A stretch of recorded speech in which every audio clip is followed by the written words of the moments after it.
Okay, what we're going to learn in this tutorial is how to layer up a pre-scanned drawing and also a photograph, possibly of a flower, possibly of a garlic, or an image that you've successfully uploaded to the computer, and the sketch on top or the layer on top is something that you've already kind of pre-installed or pre-scanned in to work with the actual image that you've got photographed, basically. So first of all, what I'm going to do is we're going to attempt an image very similar to something like this. I'm going to show the process, and then depending on how you go about your process, then this is the way that you can apply layers, and upon building up the layers and changing properties of the layer, you can see through layers, you can kind of multiply layers, and through that you'll be able to see the background image through the top layer, which is the drawing. So I'm going to minimize that first of all and boot Photoshop back up. File and open. File and open also can be Command O. So if I click on File and Open, that's one way of doing it, or cancel that and Command O, which is open also. I'm going to open first of all my drawing. That's my drawing, and my actual image that I'm going to layer upon, beg your pardon, is this one. Alright, so they're the two images I'm going to work with so far. That could be in your home area, that could be wherever you saved it on the memory pen, whatever it might be. You need to locate that yourself. So I'm going to open that first of all. Open. I'm just going to change my screen properties and screen layout so it gives me a window to work within. That was adjusted through this area down here, which is called a change screen mode. Alright, that's in case you need to kind of work to just that as an image and nothing else around it, no kind of complications, whatever, and this is with just a simple background. You can change that back to as it was, like that. So Commando, File and Open, Flowers, JPEG. So there we have two images first of all. So these two now need to be combined together, but what I recommend you do is you don't necessarily start off dragging this layer onto that image, because they're all different sizes and images might lose quality. So I recommend you start from a fresh A4 sheet of paper. So we go to File and New. This is what you hit with. International paper, that's standard European paper. US paper is obviously different kind of proportions and widths.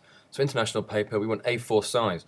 Make sure whenever you're doing this, you've got at least 300 dpi. That's good enough for an A2 printout. Potentially higher if adjusted correctly, but that's something that I would adjust if you're going to do any larger than A2. So 300 pixels per inch, and if you see that in centimeters, it's 21 by 29, so that's an A4 size. If I just click OK on that,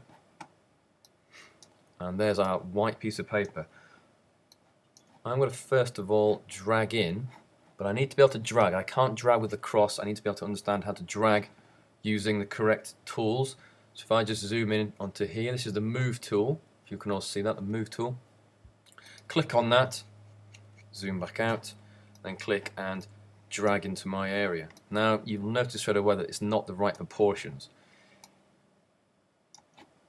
I need to change the way that's actually originally in my actual picture. So first of all, go to Transform, so Edit, Transform, and 180. Change it around 180 because it's actually upside down. That might appear in your scanned image.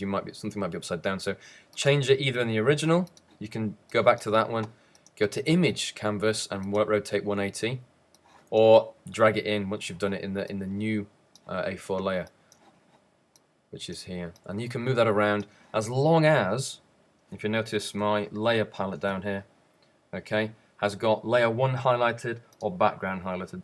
To move any layer in a layer palette or on your A4 or even A3 document, you need to make sure that the layer is active. Once that's active, that will turn blue, and if I zoom out again, you've got the ability to move that image around however you like. Alright, so first of all, we'll go Edit, Transform, and Scale, now that it's oriented the correct way around. I'm just going to enlarge it, try and fill my page. Alright. Now, if all of a sudden you can't find your edges, such as the top, they've gone off the edge of the page, like that, rather than trying to readjust it and bring it down, what you can do is at the top here, we've got a maintain aspect ratio. If we click on that, then move across to width and height, I'm going to zoom out for this, but I'm still going to hover over the width and height.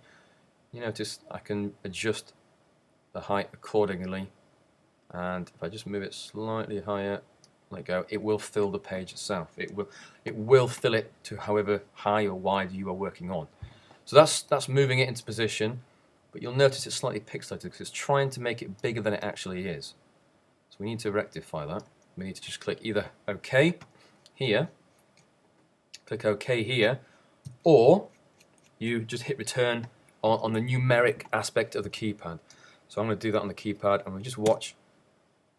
All of a sudden it changes it back, much smoother, much more kind of appropriate to how it was originally in the first scan. Basically, I'm going to get rid of that. I don't need to save it because it's already saved. So my layer now is layer 1. If you look down here, this is my layer 1 down here. I can turn it on and turn it off. Show you that again. Turn it on, turn it off, turn it back on again. That's just showing me that I can actually see what's going on. So I'm activating and deactivating a layer, or as the eye suggests, making it visible or non-visible. All right, but this is the next stage now. You can see the appropriate orientation for the drawing and also the background are now equal. So I'm not going to have to adjust this drawing. I'm just going to simply drag and drop that onto the actual background, and we're going to kind of, in a sense, manipulate it accordingly to fit the original scanned-in image. So here we go. Now I don't need to keep this open, so I'm going to get rid of that. Now again, notice it's slightly larger, slightly smaller, beg your pardon, than the background image. The background's bigger, so we need to adjust it again. And you can see straight away that it's appeared in the layer palette. You can see that's the layer 1 which we had on, and that's now the layer 2. You can just see the graphic representation of the drawing that's there, and also the photograph in the thumbnail. And you see that's called the thumbnail there. All right. So we're going to move that into position. Now you can't see what's behind. The only way that you're going to do that is to change the opacity so you know how to correctly position over it and so on and so forth. And before we go any further, I want you to turn off snap. Because if before I turn off snap, you watch, if I just move gradually to that edge, it snaps to that edge. Sometimes that can be quite annoying depending on what you're doing, but for things like this where you have to maneuver it very carefully, and also not only with the mouse, if you click and hold, you can also go up and down, left and right with the directional arrow keys. Alright, so just see, this is something for kind of more precision positioning later on. But we need to adjust the opacity of the layer 2 so we can actually see underneath. And to do that, we go back to our layer palette, so this way to layer palette, and we're gonna focus entirely around the layer palette here. And I need to click on opacity to it. And right now, obviously, it's 100% because we can't see anything through it. So I'm going to still hover over my arrow here, but I'm not going to just click on the small contextual arrow, nor am I going to go over the 100%. I'm going to hover over the opacity. And once I do that, I've got control of whether or not we can actually see straight through it or not. And the beauty of not being able to move the slider bar up and down is that it gives me a real-time transparency setting. Now, it don't have to be -10. It needs to be something where you can see roughly where things are. Now, if I'm starting to move that around, I'm using the top of the stamen or one of the larger leaves. I'll use the larger leaf, the bigger leaf on the left-hand side as my guide, as my rough guide. Now, you can see straight away, you can see the edges of my original drawing are too small. So I need to go back into transform scale, and I need to adjust it accordingly. All right. Now, depending on what size your drawing is, or how big it is, or how small it is in relation to the original image, you're going to have to make your own negotiations regarding positions and scales and so on and so forth. All right. So still, it's a little bit too small. Now, if you feel comfortable with working, the aspect ratio, use that. That's absolutely fine. Either that or go to edit transform scale and do it with the corners. Keep dragging it down and moving it up. But it's sometimes, because you can't see it, sometimes slightly easier to leave where it is and then work on the width and just move it up slightly higher, then let go. Oh, that's kind of right. Just again, it's not something you want to get absolutely perfect, because something that's slightly offset has an additional quality to the actual overall finished piece. So you make the assumption as to where you're at, as to what you do, and the overall result is entirely led, by your final outcome. So there we are, 2 layers on top. The only problem is now I can see my background layer. I don't want to see my background layer, I want to see my drawing again.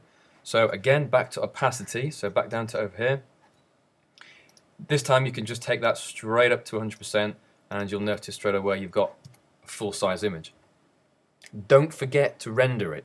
That basically means go to your tick at the top here, select OK by just clicking it, or again on the numeric side of the keypad, hit enter, and you'll see it nicely kind of renders it off. Okay. At this point, I tend to like to work in a full screen mode, so I've just got a grey background, so nothing else is interfering me. There's no desktop picture to get in the way, whatever PC or Mac you're working on. Okay, so there's my image. If I just turn that layer off with the eye, that's again down here. Okay, down this way. I've got the ability to kind of hide or activate each layer. Obviously, when I activate the layer 1 and deactivate it, you can't see it because it's underneath the layer 2.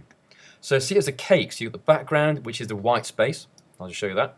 Background, the first layer we put on top, obviously layer 1, the scan or the photograph, whatever it might be. And then of course layer 2 on top. They're the 2 layers we're going to work around today. And from this, I want you to halfway through, or maybe if you're efficient enough to kind of save it at the beginning stages, to save it as a Photoshop document. All right, make sure it's a Photoshop document, not anything else. Okay, not a JPEG, not a TIFF or a PNG if you're ICT orientated. These are kind of formats that you don't need. A TIFF will flatten it, a JPEG will flatten it, so keep it as a Photoshop to keep layers. As you can see, it keeps the layers inside your embedded PSD file. So save that wherever you like. I'm just going to call it test. Test PSD in tutorial. Oh, I'll call it test flower. And click OK. And it will ask me for this maximize compatibility. That's something not to worry about at all. Just means you can kind of open it in different versions of Photoshop and there shouldn't be a problem. It will just embed certain what we call metadata inside the file. It's nothing for you to kind of worry about at this precise time. But just click OK and it'll save it wherever you've asked it to. Alright, so there we are. We've got a saved PSD file in your home area or on your memory stick, whichever way you've organized it. Okay, next thing. We're going to go back to the layer palette down here. And we're going to click on what we call blending modes. Alright, blending modes for the layer that is active. Now, if you get this the wrong way around and you've accidentally selected the background won't allow you to change the layers. Alright, won't allow you to change the layer mode. You've got to make sure you're on an active layer, a layer that has image graphic within it, and it becomes the layer you're going to work with. So if you're thinking, right, I'm going to change my drawing, that's the wrong layer to work on, because at the moment we're working on active layer 1. We need to be on layer 2, so we need to activate that. Alright, so this is the way of actually being able to see through, using the blending modes, the layer 1, which is the drawing, right the way through into the image beneath it. It's not just seeing through, it's being able to push it and merge it so the lines show through the colors underneath. And these 2 that I want you to have investigate, first of all, the first one is overlay, and then the second one is multiply. The 2 results, slightly darker on the negative there. Okay, it brings out the lighter tones and it overlays it. So if you want to kind of push lighter tones, or if you want to push darker tones, okay, get rid of the white on the side there, and overlay intensifies the white on there. Alright. I'm going to do something whilst the layer is in a blending mode. I'm going to use overlay, but what I'm going to do is invert this particular layer, which is my drawing. Invert, obviously, completely inverse. Whatever's black, whatever is white, whatever's white is black. And to do that is Command on the Mac or Control I, and it inverts the whole thing. Now I'm going to put it back, so Control I again, put it back to as it was. but I'm going to choose overlay. I'm going to do that at the same time my layer is active and my blending mode is set to overlay. I'm going to choose Command I. Okay, and again it inverts it, so whatever's white is dark, and depending on your outcome or your intended outcome, what aspect of your line or your sketch do you want to intensify? Is it the white that wants to come through, or of the inverted image? This is all very much adjusted to how you feel and how you organize your layer now. Okay, so that's something to work to. We're going to just adjust layer 1, beg your pardon. We're going to adjust layer 1 and add what we call a layer mask. Now to do this, we need to highlight the layer itself. And at the bottom here, so once you've highlighted the layer, not layer 2, layer 1. Okay, once you've highlighted layer 1, right down to the bottom here, we've got adjustment layer. I'll just hover over that so it says it. Fill or adjustment. You can see that adjustment layer. Alright, so click on that. We're going to click on curves. Alright, curves there. Alright, up comes curves.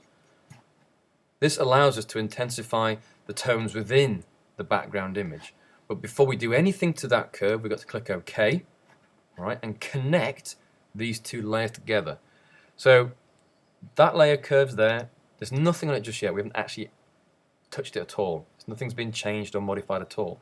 So turning it off, on and off doesn't do anything whatsoever. We need, though, to connect the two layers together. So I don't want it to apply to everything. I want it to apply to the layer below. So if you see here, I'm going to make sure that is connected to the layer below. Alright, but I'm going to turn it on as well. Let's zoom out a bit. So I'm going to double click on it, and now it will only adjust the layer that it's connected to below it. So I'm going to just intensify some lighter areas and intensify the darker areas. Now depending on which way you're going to go, all depends on what aspect of the contrast or lighter darker tones you wish to bring out. Alright, my advice is not though to go too crazy like that. So subtlety, to bring out shape, define characteristics of the images you've got, shape, or line in particular, depth. That has intensified slightly the depth, especially if you see where the stamen is on both flowers. You'll notice that if I just turn it back on, and again, if you want to see something that's previewed, click on the preview button, turn it on or off, and you'll be able to see that effect straight away in real time. So there we go, on and off, on and off. I'm going to stick with on for the time being and leave it as it is.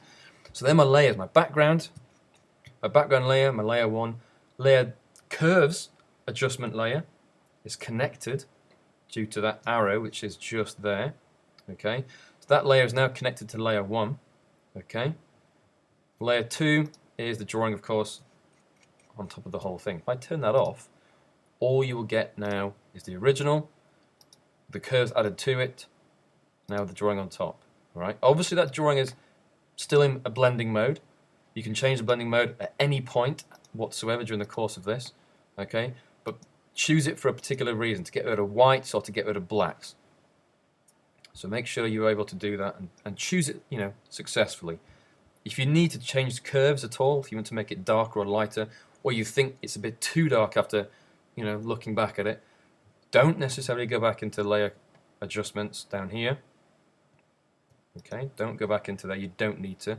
That will, if you watch, add another, if you see that there, that will add another layer on top of layer 2. We don't want that. We want to be able to adjust the curves level there. That means double clicking on that icon there, and that takes us back to curves. So whatever you do regarding that changes the curves if you double click on it. It takes you back to as the original line you drew in that instance. Okay? So file, save, and that's it. That's how to layer using your own drawing on top of a digital image you've taken or a scanned image from the scanner, and how to combine the two using a blending mode. There we go.